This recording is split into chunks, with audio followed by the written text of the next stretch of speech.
Hey everybody, Michael Snyder, Pacific Northwest Weather Watch. Today is January 15th, and right now we're looking at the infrared satellite imagery. You can see the Hawaiian Islands to the bottom left. Here's the Pacific Ocean and the deep low pressure system well off the coastline here. It's going to start to spread some of the subtropical moisture back up over towards British Columbia, Washington, Oregon. We've got cold air trapped at the surface. We've got freezing rain potential, snow potential as you go north, and we'll look at those details here as we go through the video here this morning. Taking a look at Portland National Weather Service all in now. Ice storm warning is in effect here, 10 a.m. Tuesday through 4 a.m. Pacific Standard Time Wednesday, and we could be getting up over half an inch actually for some areas out there. Not worried too much about the snowfall across western Oregon, and the reason for this is there's a nice cold air conduit here through the gorge sea level gap that likes to spread that cold air back into the Willamette Valley, so that's why these ice storms can be so prevalent here across western Oregon, especially as you get back in towards the gorge here. And this does include places like Woodland and Kelso of Washington, Vancouver also.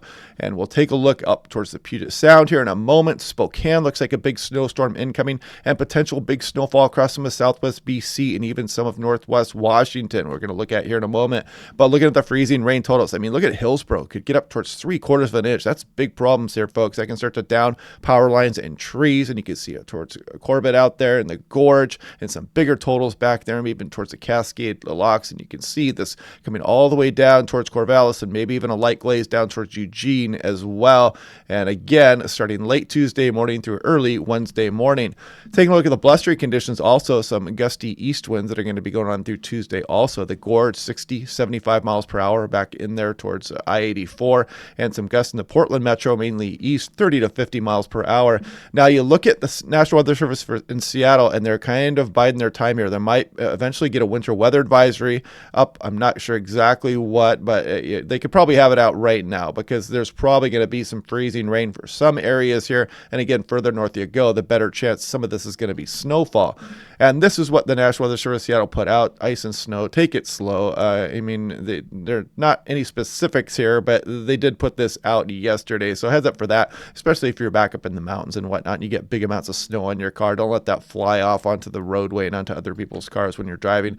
Anyway, taking a look at Spokane National Weather Service. This has some potential out there as well. Look at this. Chance of 6 inches of snowfall. They're calling it 73% for Spokane. 8+ inches, right about 50-50 there. Even a very outside chance of some 12+ inch totals out there towards Spokane. Winter storm watch Tuesday afternoon through Thursday morning. Great graphic here as always from the National Weather Service Spokane. This is off to the Idaho Panhandle, western Montana as well. Tuesday night through Thursday, some moderate snowfall potential and some heavy snowfall, of course, across the higher terrain. Snow-covered roads are likely, and of course, we're going to continue to monitor these updates as we go through the briefings. I might do another video today. I didn't do one last night because I didn't have enough information. I wanted to wait for this morning's model runs to come out. So for sure, of course, I'll do one tomorrow morning. I may do another one today, depending on what the models trend. But you see the significant snowfall potential here across a lot of western Montana as well. There'll be some blowing snow out there as well. So heads up if you're traveling out of some of the Seattle and Portland metro eastbound through eastern Washington, Idaho, and Montana. As we go through Tuesday, Wednesday, and Thursday, things are going to be quite wild out east. And if you want a nice affordable home weather station to collect all this data here across the Pacific Northwest, click on that link down below to save 10% off. Really a very exceptional weather station for the price.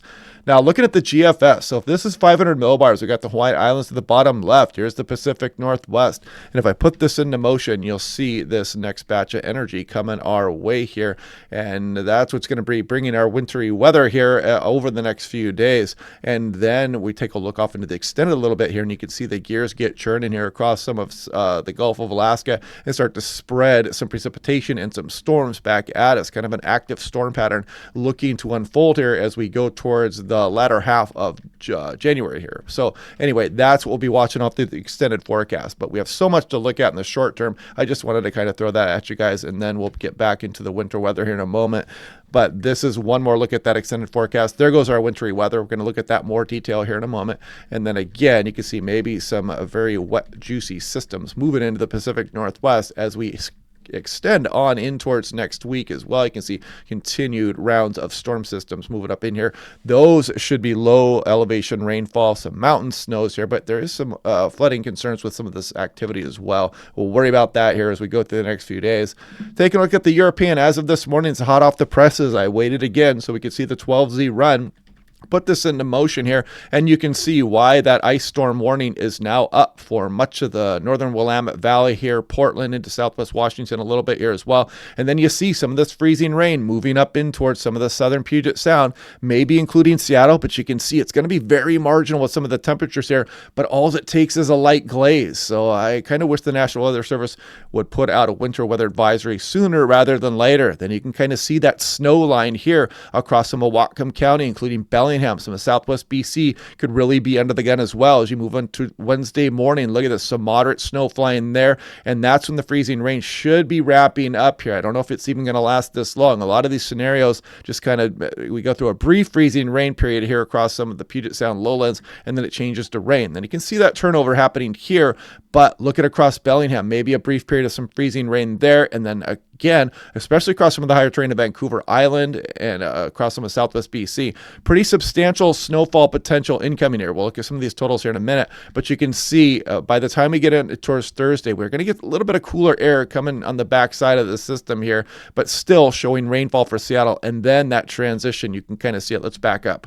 Let's go all the way towards a Tuesday night, and you can see by very early Wednesday morning, we're going to be transitioning across a lot of the Portland metro here from that freezing rain. It still stays freezing rain, however, through the gorge and even into eastern Washington, into the Columbia Basin as well, as some cold air is at the surface there with that warm air trying to surge through. And then also I want to point this out as we go through the next few days. You can see this is all going to be snowfall here basically around Spokane and I-90 Highway 2 as we go through Wednesday afternoon as that system finally kicks out here. And then we bring in one more system here, and it actually shows maybe some of the valleys back in across southwest BC and into the foothills here. Could be dealing with some freezing rain as we go towards the end of the week as well. We'll revisit that probably again tomorrow. Then now let's look at the 12Z European on the left versus the 06Z. I'm kind of trying to show you the temperatures at the same time the precipitation arrives. So you can see the very cold air in place across some of western Oregon and Puget Sound as well. Pretty darn right chilly. We're probably going to get above freezing for the first time in almost like 4 days, I think it is, across some of the Puget Sound today. But we're going to drop back down overnight again and look at some of these temperatures across the northern and central Willamette Valley. You're down into the teens here. Then that precipitation starts getting closer, and you can see still in the 20s when this freezing rain starts to roll into western Oregon here. And look at that. I mean, you're talking about 28 of the Portland metro, and you start getting some moderate freezing rain. That's going to create a nice glaze across much of western Oregon here and back into the gorge. And you see that very marginal temperatures here, right about freezing for some of the Seattle area, Tacoma, Olympia. So it could create a glaze, but it may not last too long across some of the Seattle metro as the Europeans trying to surge some warm air in here. However, the problem is that some of these models like to overdo the scouring of the cold air. So you got to be really careful. It's a nightmare forecast because it's right on the cusp. If it's 33 and raining at the surface, it's not even a big deal. If it's 32 or 31, of course, you're creating that glaze, which just can absolutely create gridlock for the commute, or, if you're out and about driving. And then you can see the colder temperature is kind of still in place across some of southwest BC, although the warm air is trying to get up in there. It may be overdoing some of that, and you can continue to see some of the moderate snowfall, especially if you get away from kind of the San Juans and the waterways up there across northwest Washington. And then we scroll on in, and there's going to be some wraparound with that as well. And you can see maybe even continuing on in through Wednesday afternoon across southwest BC and some of northwest Washington, I should say, before that system finally rolls through there. And then you can see maybe some colder air trapped into the valleys, the interior valleys, into the foothills in southwest BC as well as we go on in through maybe late Thursday night into Friday. So here's where we're looking at a cross-section of Salem Municipal Airport, and you can see at the surface, this is sub-freezing air. So this is why this ice storm could be, a pretty high-end stuff here across some of the Willamette Valley. You see that warm tongue here, where that's going to be melting any snow that might be falling above it, and turn those into rain, just plain rain here at 5,000, 2,500 feet. But At the surface, it's below freezing, so then it's going to cling on and freeze to anything it touches at the surface. This is Eugene as well, and again, that narrow, thin layer of sub-freezing air could create some problems down there. Yeah, it's not supposed to last as long or accumulate as much down towards Eugene, but still, you got to really watch out. Any kind of glaze can really cause big problems. A little bit thicker up there towards Portland as well, and hanging on all the way in through late Tuesday night. This is Olympia, kind of showing something similar there as well. So we do have that glaze potential into some of the southern Puget Sound, some of the ice accumulation. And this is Seattle, Tacoma, something similar there also. And you see, by the time you get in towards right around noon on Tuesday, it wants to bring us above freezing here. So we could just have a brief period of some freezing rain before we change over. This is Bellingham as well. And you can kind of see the column is colder here. So it might try to remain snow during a lot of this time, and then a little bit of colder air on the backside of that system as well as we go on in through Wednesday afternoon and Wednesday night. Now we're taking a look here at the European 12Z run, hot off the presses, accumulated freezing rain in inches. Let's scroll on in through Tuesday here, and you'll see some of that precip starting across western Oregon here.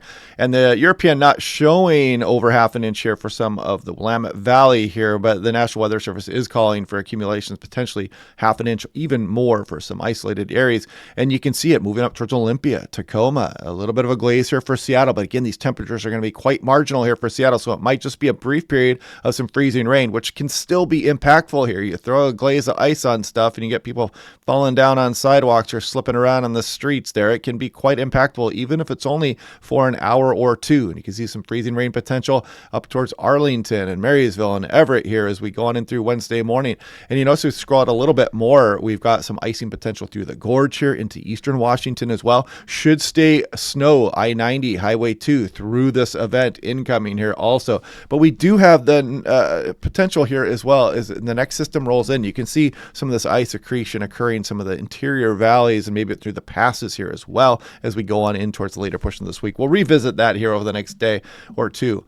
Now, I want to show you something between the European on the left versus the GFS on the right. This is looking at mean sea level pressure here. So if you've been watching this channel for any length of time, you know the big impacts that some of these low placements can have. So the GFS is weaker and further south at that low, which in turn means that things would stay colder on the north side of that low here. So put that into motion, and you can see the European again further stronger with this low, a little bit further inland. This would be launching warmer air back up into the Puget Sound, even trying to move up towards some of southwest BC here as well. The GFS, however, would not be warming things up as quickly. And then you can kind of see we scroll into the future, and there's going to be some cooler air on the backside of this low as well. But the big impacts, especially across western Oregon and a lot of the Puget Sound and even southwest BC for the most part, are going to be with the arrival of this cold air and exact track of this low pressure system. Now I'll show you here what I mean by 10-meter wind speed. Got the European on the left versus the GFS on the right.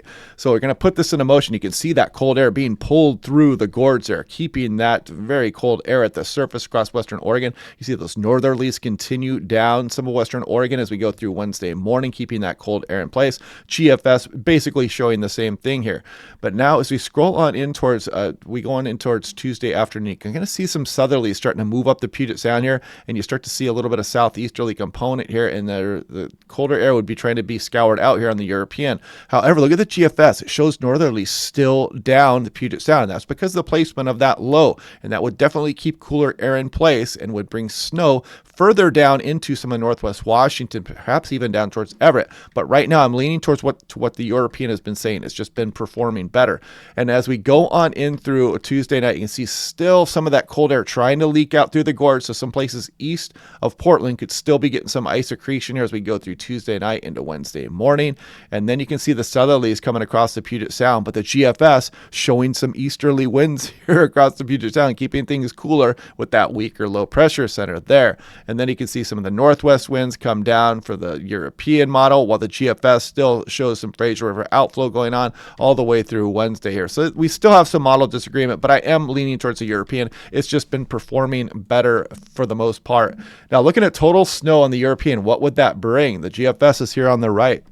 So let's scroll through here. Again, not expecting snowfall across western Oregon with this setup. Some big amounts across the North Cascades into southwest BC, potentially incoming here, some at Bellingham. And you can see just how much snowier the GFS hits here. Just generally, Snohomish County northward across some of the area. And it just wants to show this huge amount of snowfall across southwest BC. However, the European does show some of that also. And you can see it does try to include Bellingham here. And again, especially with any terrain, any elevation across southwest BC, you're probably in for a good snowfall coming in here, but you can see the big differences across some of the northern Puget Sound here also, and it even shows a little bit of snow trying to get back down into Seattle. That is why we're going with the European here. It's just a better performing model, but take a look across eastern Washington. Look at some of these big snowfall amounts for Spokane. Things should stay snow for much of the region here, including I-90 and Highway 2. Could be quite a dynamic snowfall here across eastern Washington, back into Idaho and western Montana as well, and even some portions of eastern Oregon are going to get some nice snowfall here as well.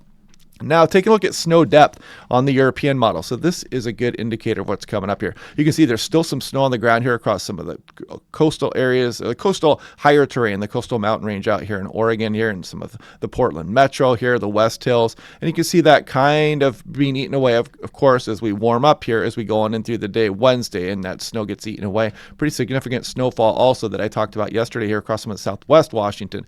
But as we go on in through the day Wednesday and Thursday, look at that snow across eastern Washington. And again, some of the bigger amounts showing up over 6 inches for some of Spokane. And you can see that snow accumulation across some of Whatcom County, southwest BC, higher terrain of Vancouver Island, especially big amounts incoming. And you can see nothing for Seattle on the latest European model right here. Right now, we're just kind of looking at that glaze and then transitioning from that freezing rain for a few hours back into normal rainfall here for the Seattle Metro. Now, taking a look at Seattle-Tacoma International on the European ensembles, you can see only just a select few have just a little bit of snowfall occurring, so we're not going to worry about that for Seattle. A little bit better here for some of Everett, and this might actually happen in some of the wraparound as the low pressure center moves through, depending on the exact track of that low. But you go up towards Bellingham, and you can start to see the bigger amounts showing up in these ensemble runs here on the European, and this is Spokane as well. Pretty substantial snowfall incoming here. This one probably looks like one of the better snowfall amounts so far this year for the Spokane International Airport. And also, if you guys are going off in the backcountry as well, check out avalanche.org. You can click on any one of these individual locations here, and it gives you some extreme detail. And you can see the avalanche warnings going on across portions of Utah as well. This is the 6 to 10 day. It looks like we're definitely going to be warming up here as we go through the later portion of January coming up. Much of the west is above average, and we have this above average signal here across much of the west as well. So yeah, very tricky forecast. Just kind of a nightmare here for forecasters over the next day. It looks like a pretty good ice storm is going to be unfolding here across some of the Willamette Valley, especially the northern Willamette Valley, and East Oregon, back into the gorge there especially. And again, all it takes is just a very light glaze over an hour or two to cause some pretty big problems, but we should be transitioning sometime as we go through Tuesday night across a lot of the Puget Sound here. However, it's a very fine line on just where the heaviest snow is going to fall across some of the Vancouver Island area, southwest BC, down towards Bellingham here as well. But we are not expecting a big snowstorm out of this system here across the Seattle Metro or Tacoma, Olympia, or across Portland or any of the Willamette Valley. However, east of the Cascades, as I showed you, big snowfall potential occurring for I-90, Highway 2, and of course across Idaho, Montana out there as well. So anyway, I may do another video here tonight. I'm probably going to go out and do a little filming and check out some of the scenes here across the Puget Sound today. I had some stuff come up yesterday where I couldn't get back and do the video. Plus, I didn't have that much information new to add. So I may do that again tonight because we're going to get some fine tuning here of the weather models. We'll take a look at some of the high resolution stuff as well. And tomorrow is Tuesday morning, so there's a good chance I'll probably do another video here tonight just to keep everybody up to date with the latest. But anyway, yep, hope you guys are liking these videos. Click like and subscribe. We'll do this again probably tonight, and if not, for sure, I'll see you tomorrow morning. So hope you guys are having a good day.